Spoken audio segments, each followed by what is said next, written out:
ಇಂಧನ ಇಲಾಖೆ ಮತ್ತೊಂದು ಹಗಲು ದರೋಡೆ ಮಾಡ್ತಾ ಇರುವ ವಿಚಾರ ಇದೀಗ ಮತ್ತೆ ಬೆಳಕಿಗೆ ಬಂದಿದೆ. ಈಗಾಗಲೇ ಕರೆಂಟ್ ಬಿಲ್ನ ದರವನ್ನ ಸಿಕ್ಕಾಪಟ್ಟೆ ಏರಿಕೆ ಮಾಡಿರೋದಲ್ಲದೆ ಮತ್ತೊಂದು ರೀತಿಯಲ್ಲಿ ಜನರಿಂದ ಗ್ರಾಹಕರಿಂದ ದುಡ್ಡನ್ನು ವಸೂಲಿ ಮಾಡ್ತಾ ಇರುವ ಇಂಧನ ಇಲಾಖೆಯ ಪ್ಲಾನ್ ಇದೀಗ ಬಹಿರಂಗ ಆಗಿದೆ.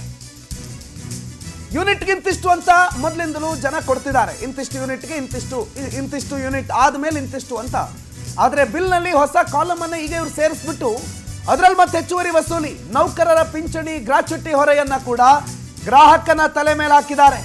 ನೌಕರರ ಸೌಕರ್ಯಗಳ ವೆಚ್ಚವನ್ನು ಕೂಡ ಗ್ರಾಹಕರ ತಲೆ ಮೇಲೆ ಹಾಕಿದ್ದಾರೆ. ನೌಕರಿಗೆ ಸರ್ಕಾರ ಮತ್ತು ಇಲಾಖೆ ಕೊಡಬೇಕಾಗಿದ್ದ ವೆಚ್ಚವನ್ನ ಜನಸಾಮಾನ್ಯರಾದ ನಾವು ಕೊಡಬೇಕಂತೆ. ಕೆಪಿಟಿಸಿಎಲ್ ನೌಕರರ ಪಿಂಚಣಿ ಹಣವನ್ನ ಗ್ರಾಹಕರಿಂದಲೇ ವಸೂಲಿ ಮಾಡ್ತಾ ಇದೆ. ಇಂಧನ ಇಲಾಖೆ ಮತ್ತೊಂದು ಹಗಲು ದರೋಡೆ ನಡೆಸ್ತಾ ಇರುವಂತ ವಿಚಾರ ಈಗ ಬೆಳಕಿಗೆ ಬಂದಿದೆ. ನೋಡಿ, ಇಲ್ಲಿದೆ ಪಿಂಚಣಿ ಮತ್ತು ಗ್ರಾಚ್ಯುಟಿ ಶುಲ್ಕ ಅಂತ 94 ರೂಪಾಯಿ ಪ್ರತಿ ಕರೆಂಟ್ ಬಿಲ್ಗೆ 94 ರೂಪಾಯಿ ಆ್ಯಡ್ ಮಾಡಿದ್ದಾರೆ. ಗ್ರಾಚ್ಯುಟಿ ಶುಲ್ಕವನ್ನು ಗ್ರಾಹಕರಾದ ನಾವು ಕೊಡಬೇಕಾ?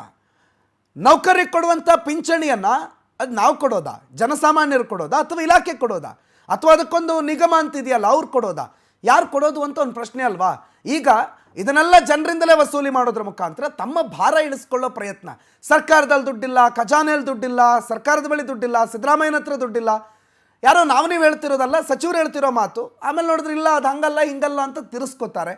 ಆಮೇಲೆ ದುಡ್ಡಿಲ್ಲ ಅನ್ನೋದನ್ನ ಈ ರೀತಿ ಬಹಳ ಸಲೀಸಾಗಿ ವಸೂಲಿ ಮಾಡೋ ಪ್ರಯತ್ನಕ್ಕೆ ಹೋಗ್ತಾರೆ. ಯಾಕಂದರೆ ಜನ ಮೂರ್ಖರಲ್ವಾ, ಅವ್ರಿಗೆಲ್ಲ ಗೊತ್ತಾಗುತ್ತೆ ಅಂತ. ವರ್ಷಿತ ಮಾಹಿತಿ ಕೊಡ್ತಾರೆ, ನೇರ ಸಂಪರ್ಕದಲ್ಲಿ ಜಾಯ್ನ್ ಆಗಿದ್ದಾರೆ. ವರ್ಷಿತ, ಇದ್ಯಾವುದಿದು ಹೊಸ ಕಾಲಮು, ಏನು ಗ್ರಾಚ್ಯುಟಿ? ಇವ್ರಿಗೆಲ್ಲ ನಾವೇನಾ ಗ್ರಾಚ್ಯುಟಿ ಕೊಡಬೇಕಾಗಿರೋದು? ಈವರೆಗೆ ಈ ದುಡ್ಡು, ಈ ಪಿಂಚಣಿ ಹಣ ಎಲ್ಲಿಂದ ಹೋಗ್ತಾ ಇತ್ತು ವರ್ಷಿತ? ಎಸ್ ಪ್ರಣುತ, ಇತ್ತೀಚೆಗಂತೂ ಇಂಧನ ಇಲಾಖೆಯ ಒಂದೊಂದು ಹಗರಣಗಳು ಕೂಡ ಪದೇ ಪದೇ ಬೆಳಕಿಗೆ ಬರ್ತಾ ಇರುವಂಥದ್ದು. ಅದರಲ್ಲೂ ಪ್ರಮುಖವಾಗಿ ಇಂಧನ ಇಲಾಖೆ ಆಗಿರ್ಬೋದು ಅಥವಾ ಸರ್ಕಾರ ಆಗಿರ್ಬೋದು, ಬೆಸ್ಕಾಂನ ಒಂದಷ್ಟು ಕರೆಂಟ್ ಬಿಲ್ನಲ್ಲಿ ಜನರ ಹಣವನ್ನ ಪೀಕ್ತಾ ಇದೆ. ಯಾಕಂದ್ರೆ ಈ ಹಿಂದೆ ಕರೆಂಟ್ ಬಿಲ್ಲನ್ನು ಜಾಸ್ತಿ ಮಾಡಿತ್ತು, ಅದಾದ ಬಳಿಕ ಹೊಸದಾಗಿ ಒಂದಷ್ಟು ಯೋಜನೆಗಳನ್ನ ಕೂಡ ತಂತು. ಜೊತೆಗೆ ಈಗ ಕರೆಂಟ್ ಬಿಲ್ನಲ್ಲಿ ಪಿಂಚಣಿ ಮತ್ತು ಗ್ರಾಚ್ಯುಟಿ ಅನ್ನುವಂತಹ ಹೊಸ ಕಾಲಮ್ ಅನ್ನ ಹಾಕಿ ಅದಕ್ಕೆ ಇಂತಿಷ್ಟು ಪೈಸಾ ಅನ್ನುವಂತಹ ಒಂದಷ್ಟು ಲೆಕ್ಕವನ್ನ ಕೂಡ ಬಿಲ್ ನಲ್ಲಿ ಕೊಡ್ತಾ ಇರುವಂತದ್ದು. ಅಂದ್ರೆ ಪಿಂಚಣಿಯನ್ನ ಕೊಡೋದಕ್ಕೆ ಗ್ರಾಹಕರೇ ಆಗ್ಬೇಕಾ? ಕರೆಂಟ್ ಬಿಲ್ ಕಟ್ತಾ ಇರೋದೇ ದೊಡ್ಡ ಇದ್ರಲ್ಲಿ, ಅದರಲ್ಲೂ ಕೂಡ ಪಿಂಚಣಿಯನ್ನ ಕೊಡೋದಕ್ಕೂ ಕೂಡ ಸರ್ಕಾರದ ಹತ್ರ ಹಣ ಇಲ್ವಾ ಅನ್ನುವಂತಹ ಪ್ರಶ್ನೆ ಕಾಡ್ತಾ ಇದೆ. ಯಾಕಂದ್ರೆ ಪ್ರತಿ ಬಾರಿ ಕೂಡ ಪಿಂಚಣಿಯನ್ನ ಕೊಡುವಂತಹ ಸಂದರ್ಭದಲ್ಲಿ ಈ ಹಿಂದೆ ಸಾಕಷ್ಟು ಕಂಪ್ಲೇಂಟ್ಗಳು ಕೂಡ ಕೇಳಿ ಬಂದಿತ್ತು. ಅಂದ್ರೆ ಬೆಸ್ಕಾಂನಲ್ಲಿ ವರ್ಕ್ ಮಾಡೋರಿಗೆ ಅಥವಾ ಇಂಧನ ಇಲಾಖೆಯಲ್ಲಿ ಒಂದಷ್ಟು ಕಡೆ ವರ್ಕ್ ಮಾಡೋಂಥವರಿಗೆ ಪಿಂಚಣಿ ಹಣ ಬರ್ತಾ ಇಲ್ಲ, ಪಿಂಚಣಿ ಕೊಡಬೇಕಾದಂತಹ ದುಡ್ಡುಗಳನ್ನ ಸರ್ಕಾರ ಕೊಡ್ತಾ ಇಲ್ಲ ಅನ್ನುವಂತಹ ಸಾಕಷ್ಟು ಕಂಪ್ಲೇಂಟ್ಗಳು ಬಂದಿತ್ತು. ಈಗ ಅಂತಹದ್ದನ್ನ ಭರ್ತಿ ಮಾಡೋದಕ್ಕೆ, ಜೊತೆಗೆ ತೇಪೆ ಹಾಕೋದಕ್ಕೆ ಕರೆಂಟ್ ಬಿಲ್ ನಲ್ಲಿ ಪಿಂಚಣಿ ಮತ್ತು ಗ್ರಾಚ್ಯುಟಿ ಅನ್ನುವಂತಹ ಒಂದು ಕಾಲಮ್ ಅನ್ನ ಹಾಕಿ ಅದು ಕೂಡ 36 ಪೈಸೆ ಅನ್ನುವಂತಹ ಒಂದಷ್ಟು ಲೆಕ್ಕವನ್ನ ಹಾಕ್ತಾರೆ. ಅಂತ ಅಂದ್ರೆ ಒಂದು ಮನೆ ಒಂದು ಯೂನಿಟ್ಗೆ 36 ಪೈಸೆ ಲೆಕ್ಕ ಹಾಕ್ತಾರೆ. ಅಂದ್ರೆ ಪ್ರತಿ ಒಂದೊಂದು ಮನೆಗೂ ಕೂಡ ಇದು ಅಪ್ಲೈ ಆಗೋದ್ರಿಂದ ಎಷ್ಟು ಹಣವನ್ನ ಸರ್ಕಾರ ತನ್ನ ಒಡಲಿಗೆ ಸೇರಿಸ್ಕೊಳ್ತಾ ಇದೆ ಅನ್ನುವಂಥದ್ದು ಈಗ ಪ್ರಮುಖವಾಗಿ ಕಾಡ್ತಾ ಇದೆ ಪ್ರಣುತ್. ಯಾಕಂದ್ರೆ ಬಹು ಮುಖ್ಯವಾಗಿ ಜನ ಕೂಡ ಕ್ವಶನ್ ಮಾಡೇ ಮಾಡ್ತಾರೆ. ಪಿಂಚಣಿಯನ್ನ ಕೊಡಬೇಕು, ನಿಮ್ಮವ್ರಿಗೆ ನೀವು ಕೊಡಬೇಕು ಅಂತ ಅಂದ್ರೆ ನಾವ್ ಯಾಕೆ ದುಡ್ಡನ್ನ ಕೊಡಬೇಕು?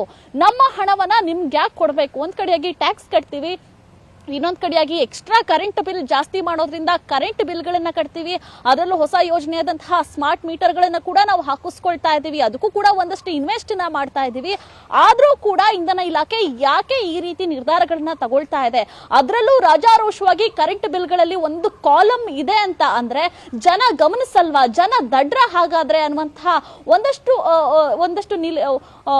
ಇಟ್ಕೊಂಡು ಈಗ ಒಂದು ಕಾಲಮ್ಗಳನ್ನ ಸೇರಿಸ್ತಾ ಇರುವಂತದ್ದು. ಜನ ಕೂಡ ಆಕ್ರೋಶವನ್ನು ವ್ಯಕ್ತಪಡಿಸ್ತಾ ಇದ್ದಾರೆ. ಯಾಕಂದ್ರೆ ಕರೆಂಟ್ ಬಿಲ್ ದಿನೇ ದಿನೇ ಜಾಸ್ತಿ ಆಗ್ತಾ ಇದೆ, ಅದರಲ್ಲೂ ಇದೊಂದು ಕಾಲಮು, ಇದಕ್ಕೂ ನಾವು ದುಡ್ಡು ಕಟ್ಟಬೇಕು, ಪ್ರತಿ ಯೂನಿಟ್ಗೆ 36 ಪೈಸೆ 35 ಪೈಸೆ ಕಟ್ಟಬೇಕು ಅಂತ ಅಂದ್ರೆ ದುಡ್ಡೇನ್ ಸುಮ್ಮನೆ ಬರಲ್ಲ. ಹಾಗಾದ್ರೆ ಸರ್ಕಾರ ಏನ್ ಮಾಡ್ತಾ ಇದೆ? ಬರೀ ಗ್ಯಾರಂಟಿಗಳನ್ನ ಕೊಟ್ಟು ದುಡ್ಡಿಲ್ಲ ಅನ್ನುವಂತಹ ಒಂದು ಕೈ ಚೆಲ್ಲಿ ಕುಳಿತಿದ್ಯಾ ಸರ್ಕಾರ ಅನ್ನುವಂತಹದ್ದು ಕೂಡ ಕಾಡ್ತಾ ಇದೆ ಪ್ರಣುತ್. ಹಾಗಾಗಿ ಜನ ಕೂಡ ಸುಮ್ಮನೆ ಇರುವಂತಹ ಮಾತೇ ಇಲ್ಲ, ಧ್ವನಿ ಎತ್ತುತ್ತಾ ಇದ್ದಾರೆ. ಹೊಸದಾಗಿ ಕಾಲಮ್ ಯಾಕೆ ಬಂತು ಅನ್ನುವಂಥದ್ದು ಇದಕ್ಕೆ ಇಂಧನ ಇಲಾಖೆ ಆಗಿರ್ಬೋದು, ಸರ್ಕಾರ ಆಗಿರ್ಬೋದು, ಒಂದು ಕಡೆಯಾಗಿ ಕ್ಲಾರಿಟಿಯನ್ನ ಕೊಡಬೇಕು. ಜೊತೆಗೆ ಪಿಂಚಣಿ ಮತ್ತೆ ಗ್ರಾಚ್ಯುಟಿಯನ್ನ ಯಾಕೆ ನಾವು ಕಟ್ಟಬೇಕು ಅನ್ನುವಂಥದ್ದನ್ನ ಕೂಡ ಈಗ ಇಂಧನ ಇಲಾಖೆ ಸ್ಪಷ್ಟಪಡಿಸಬೇಕಾಗಿದೆ ಪ್ರಣೋತ್. ಥ್ಯಾಂಕ್ ಯು ವರ್ಷಿತ ಮಾಹಿತಿಗೆ.